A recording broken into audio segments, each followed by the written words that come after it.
Salam bir daha. Kaldığımız yerden devam edelim. Deməli, 95-ci sual. Bir miqdar pulun dörddə üçü ilə 135 metr ipək alınır. Bu pulun beşdə ikisi ilə nə qədər ipək alınır? Təbii ki, tənasib qrup da eləyə bilərik. Yəni 4də 3-ə əgər 135 metrdirsə, 5də 2-yə də nə olacaq? Bu da x olacaq. Bu şəkildə eləyə bilərsiniz. Ya da ki, belə də eləmək olar. Elə 4də 3 x bərabərdir 135 eləyək buradan. Bir saniyə. Belə. Buradan tapaq 3x bərabərdir. 4 vurulsun 135. 135-i 3-ə bölün 45. 45 də 4-ə 180. Hə, 180 aldım. Deyir bunun 5-də 2-si nə qədər alma olar? 180-ın da 5-də 2-sini tapa bilərsiniz. Yəni belə də 70 alma olar. Tənasiblə də 70 alma olar. Cavab B. Beyə düşən suallardan biri idi bu sualda. Deməli, burada diaqramla bağlı olan bir informasiyadır. Əslində qəliz bir sual deyil. Nə nədən neçə dəfə böyükdür? Ona uyğun da elə variant tapmaq olar. Yəni geniş yetməsəz də olar. Çünki burada K-nı bizə verib ki 60-dır. Eli verib ki 10-dur və M də verib ki bizdə 30-dur. Burada da ifadələrdə belə ifadə edilib. Yəni bu x-dir, L z-dir, bu da nədir? Y-dir. Yəni variantdan bu şəkildə götürə bilərsiniz ki, təbii ki x z-dən x bərabər z-dən 6 dəfə böyük olmalıdır və y də z-dən 2 dəfə böyük olmalıdır. Ona uyğun da variant C bəndindədir. 216 36-dan 6 dəfə böyükdür. 108 də 36-dan, daha doğrusu 3 dəfə böyükdür. Belə. Ya da ki, tənasüb nədir? Общий cəm 60, 10, 30. Общий 100 bərabərdir. 360 dərəcəsə, məsələn, K-nı tapa. Bəs deyir 60 özü nəyə bərabərdir? Bax, belə tapı olar. Yəni, yenə də buradan 6 dəfə 36, 216 eləyəcək. Sonra davam edək. Növbəti sual deməli. Burada 3 dənə eyni şəkildir, üst-üstə qoyulub və təbii ki, cüt-cüt olaraq üst-üstə qoyulub. Yəni 2 dənə 1 ilə 2 üst-üstə qoyub, 2 ilə 3-ü, 1 ilə 3-ü. İndi kimdəsə burada ola bilsin səhv gedib, çünki ilk PDF-də burada 3-cü lövhə yazılmışdı. Yəni onu nəzərə alın burada. İkinci lövhəni soruşurdu. Yəni balaca bir səhvlik var idi. İkinci lövhə hansı formada olmalıdır? İkinci lövhəyə baxıram ki, təbii ki, 1, 2 rum rəqəmi burada da var və burada da var. Bunların ortaqlarını götürməliyim. 3 hissəsi idi, bununla bunun ortağını götürəcəkdim. 1 hissəsi idi, bununla bunun ortaq hissələrini götürəcəkdim. Yəni 2-nin ortaq hissələri təbii ki, burada bu üçbucaqlar, yəni sağda da var, solda da var. Bir dənə bu düz xətt var, yuxarıdan aşağı. Sağda da var, solda da var.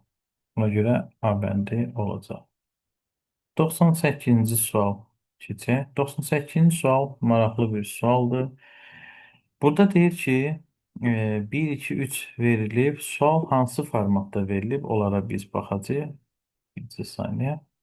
Deməli, bizə verilib ki, sualda 3-dən 1 al.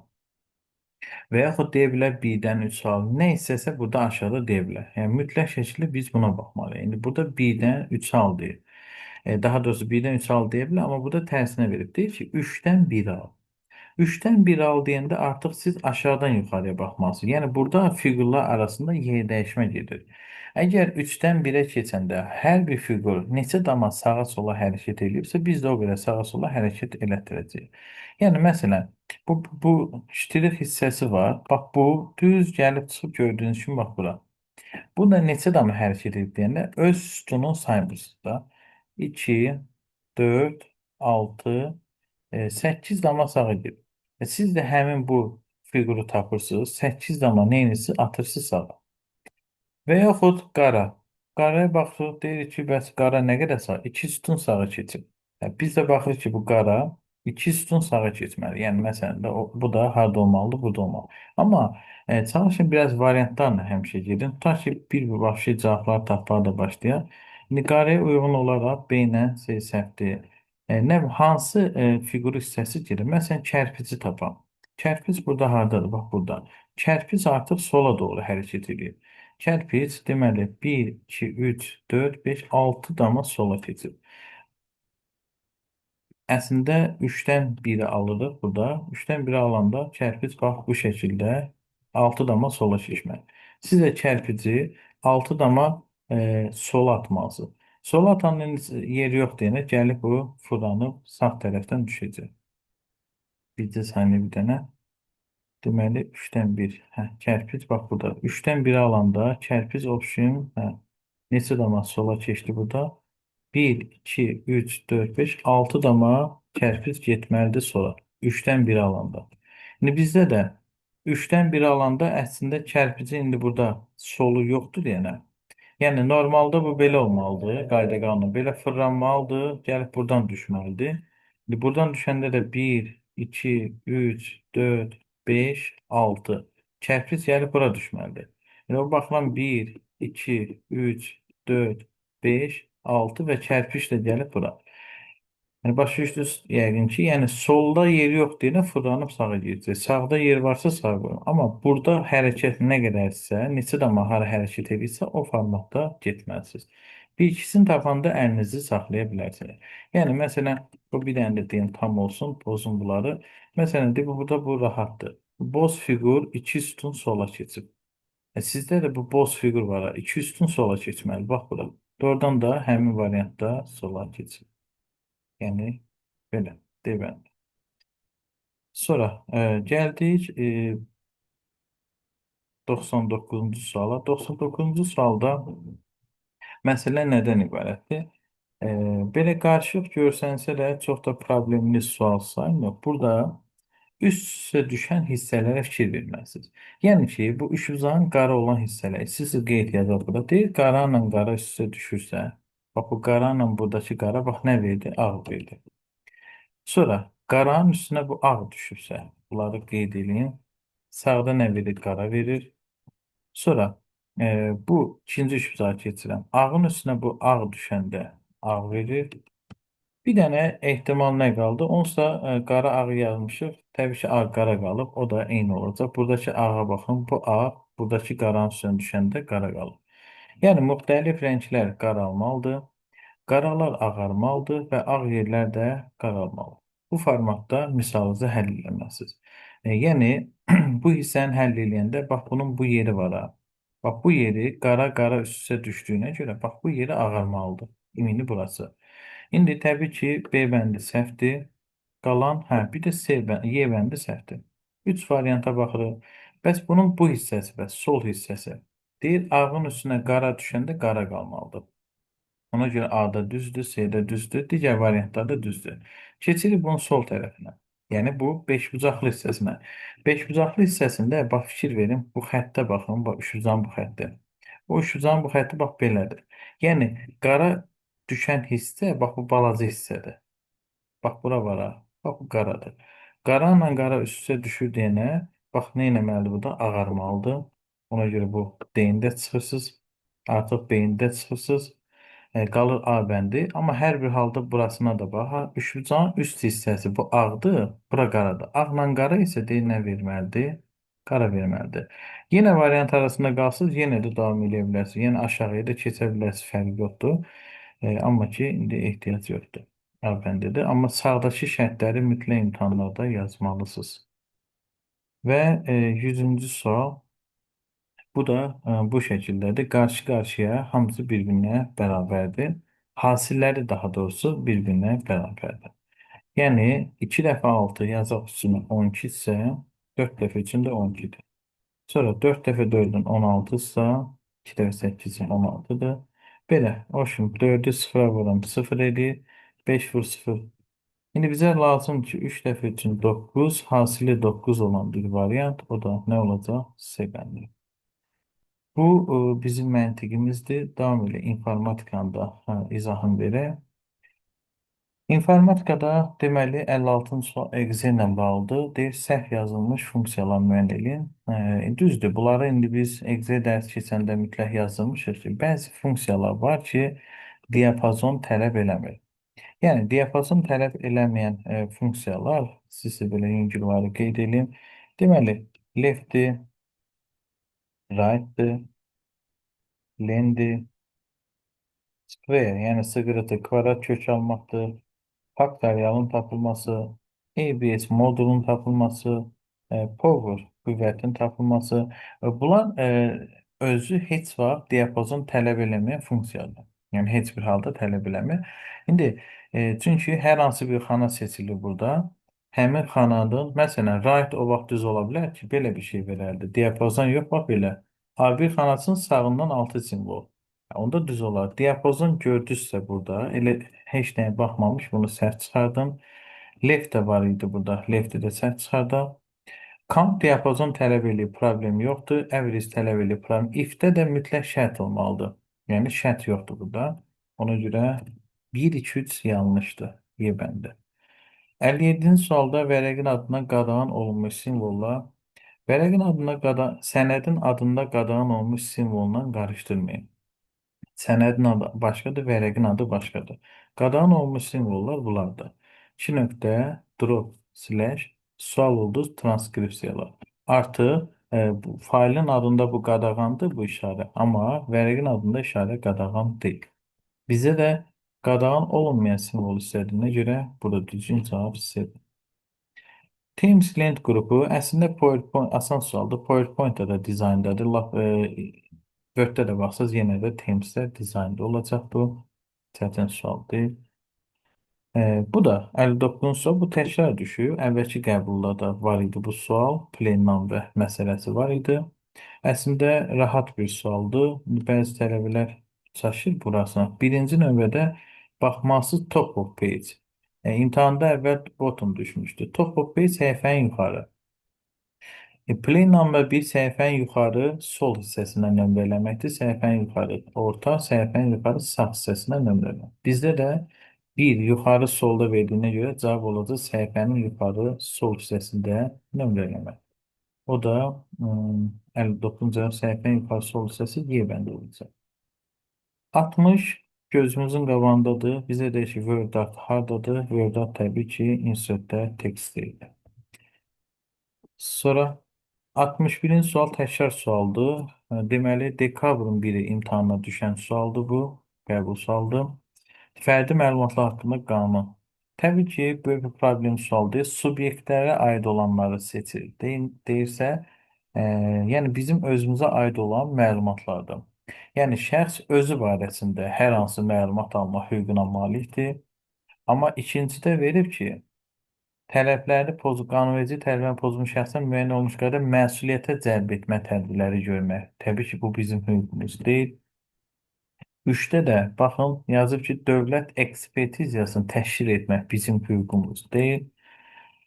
Üçdə belə yazılıb. Üçdə səhvdir. Dörddə yazılıb ki, açıq fərdi məlumat kateqoriyaya aid olan məlumatların aid olduğunu sübut etmək. Sübut etmək bizə aid bir məsələ deyil, bizlik deyil. 5-də amma yazıb yenə də özü barəsində fərdi məlumat toplanma, işlənmək. Ona görə burada özü barəsində 1 ilə 5 olacaq cavab. C bəndi. 2 kompüter xarakteristikası artıq 3-cü dəfədə imtahana düşüb. Burada xarakteristikalara aid olanlar hesablama dəqiqliyidir, işləmə sürətidir, yaddaş tutumudur və əmrlər sistemidir. Bizdən aid olmayanları soruşur, yenə yerdə qalanlar deməlidir. 1, 5, 6, 8. Servis xidməti proqramlar, utilitlər, diskin defragmentasiyası özü ilə utilitin bir növüdür, yəni o da servisə aiddir. İndi bizə aid olmayandan soruşacaq. Bir də ki, dry space diskin informasiyonu artırmaq məqsədilə faylın həcmini sıxlaşdırır. O da utilitin bir növüdür, servisə aiddir. Cavab burada olacaq. Ocean 3 örtük proqramları, baza proqram təminatına aiddir. Case texnologiyası proqramlaşma dili, yəni instrumental proqramlara aiddir. XP sistemləri isə tətbiqi proqrama aiddir. 3, 4, 5 C bəndi. 64 Windows'un aksesuarlarla bağlı bir məlumatdır. Təbii ki, burada deməli proqram təminatını açaq. Proqram təminatına Windows'un Windows dərsində də var bu hissə. Windows'un aksesuarlarına aid olan proqramlardan, yəni bu hissədən. İmtahana bax bu hissəsini salıb. Baxın, bax bu hissəni önce qəbula salıb. Remote Desktop Connection nə deməkdir? Uzaqdan kompüterə bağlantı yaratmaq, yəni ekrana birbaşa bağlantı yaradıb idarə eləmək. Snipping Tool ekran təsvirini hər hansı hissəsindən şəklini çəkmək. Step Recorder-da multimedia faylları kimi yaddaşda saxlamaq. Bu üç dənənin təbii ki, indi kim bilsə, onsuz da imtahanda demək ki, düz yazıb və yaza bilərdi. Deməli, aksesuarlara aiddir Step Recorder, Snipping Tool, bir də Remote Desktop Connection. Windows Administrative Tools əsas alətlərə isə aiddir Disk Cleanup və bir də ki, sistemin konfigurasiyası. Yəni burada cavab olacaq 1-ə aid A, C, D. Yəni B bəndi olacaq burada. Növbəti 65-ci sual. Endor məsələləri. Təbii ki, bu Endor məsələsi bir dəfə də bu testdə olan variantda düşmüşdü şəbəkələrdə. Orada Endor yazmayıb, birləşdirici simvoldan istifadə edib. Bu da qərənfil sualı vardı. Bax, bu düşmüşdü. Bu misallarda da həmişə deyirik, qaydalar belədir. And, or bərabərliyin bir tərəfində toplanılır, tək-tək verilənlər bərabərliyin bir tərəfində. Yəni, bu sualda izahı belə ki, 4300 ordu, and nə qədərdir? 1100-dür. Bərabərdir. Qərənfil özü təkcə 2000-dir və təkcə güllər nə qədərdir? Bilmirik. Belə. Və hər bir halda e, bəs müəllim burada nə qədər verilir? Nə eləyək? Burada da eyni qayda. Birləşdiriciləri, yəni 2 dənə olanları bərabərliyin bir tərəfinə yığırsınız. 1200 plus 800 bir də aşağıda 700 var.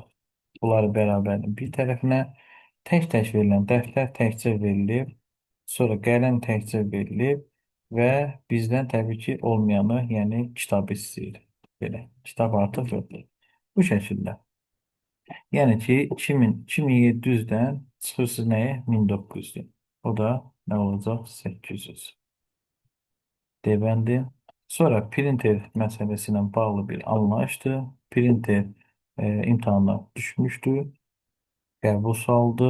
Sadəcə 149 səhifə deyil, balaca səhifə idi. Mən onu dəyişmişəm, özüm bilə-bilə böyütmüşəm. Deməli, burada məsələ nədir? Bizdən burada odd page istəyir. Birinci ora baxmalıyıq. Yəni ki, 149 səhifədə nə qədər tək səhifə var? Düsturu buydu. Üstünə 1 gəlib 2-yə bölməliydik. Biz demişik, even page olsaydı 100 səhifə.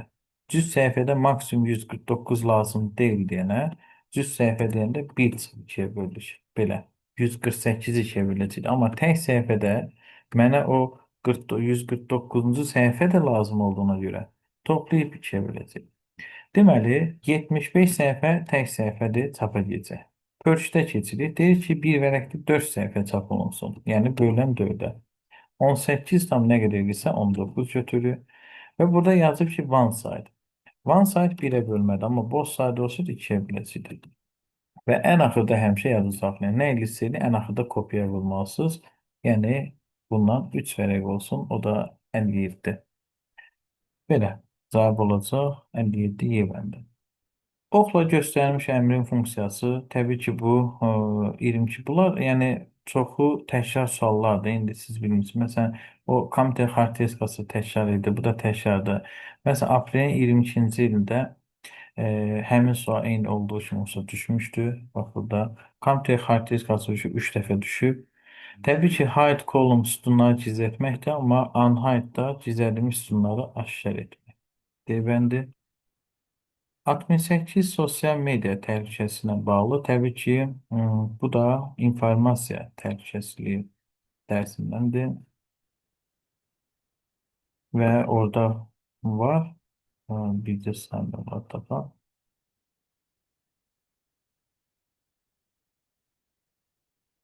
Deməli, biri var biometrik məlumatla olar. Bax, buradan başlayıb, bax, bunlar. Deməli, sosial media təhlükəsində nələr eləmək lazım? Bəzilərini olsa birisi, postları yerləşdirərkən ehtiyatlı olun. Desənlər, hə. Sonra şifrələri gücləndirmək lazımdır. İki faktorlu identifikasiya, yəni ki, həm PIN kod qoysan, həm barmaq izi qoysan, həm Face ID, yəni daha çox parol epizodları qoysunsa, bu çox faktorlu və yaxud iki faktorlu identifikasiya gedir. Şübhəli mesajları e, diqqətlə izləyin, mesajlara ayaq sahib olun. İndi burada qəbulda iki faktorlu identifikasiya vermişdir. Tətbiqlərin sorğu etdiyi icazələrin daim yoxlanması, yəni ki, girişə icazə ver istəyir. Bax, gör bir nəyə girişə icazə vermək. Məxfilik bir də parametrlərin tənzimlənməsi, bir də ki, bu sual düşüb. Yəni cavab burada 1, 2, 5 olacaq. A bəndi. Bu 69 da əslində bu dərsə aid olan bir məsələdir. 69 da bizə deyir ki, əslində qırmızı qoyduğum yerlər material olsa hamıda var. Qırmızı qoyduğum yerlərə bir dənə baxın. Elektron xidmətlər, yəni qanunda verilən anlayışlar var. Papaqlar yox. Baxın bura. Deməli, elektron xidmətlər dövlət orqanları tərəfindən e, dövlət xidmətlərinin informasiya texnologiya istifadə edilməklə tərəflər arasında bilavasitə təmas olmadan elektron qaydada həyata keçmə formasıdır. Yəni, təriflərdir bunlar, qanunda istifadə anlayışlar. Bu da elektron xidmətdir. 70-ci sualda elektron imza, təbii ki, o da elektron imza dərsində var. İndi bəzi tələbələr A yazır, digər verilənlərə əlavə edilməyi əlavə edilən olmalıdır. Yəni, tərifi budur, materiallarda var. Digər verilənlərə əlavə edilən və ya onlarla məntiqi əlaqəli olan imza sahibini identikləşdirmək imkan verən verilənlərdir. İdentikləşmək də o demək ki, yəni subyektin özünü adlandırma vasitəsidir. Yəni mən PIN kodu yazıram, şəxsiyyət vəsiqəsi nömrəsini yazıramsa, yalnız mən çıxacam yazdığım hissədə. Başqa şəxs səhvən də olsa heç vaxt çıxa bilməz. PIN kodla şəxsiyyət uyğunlaşırmı bir-birinə və yaxud bank kartındakı bütün məlumatlar kimə məxsusdur, ancaq mənə məxsusdur. Ona görə imza sahibi identikləşdirmək, yəni tanımağa imkan verən bir vasitələrdir bunlar. Bu da informatikanın qəbul izahı. Sağ olun, hər kəsə uğurlar.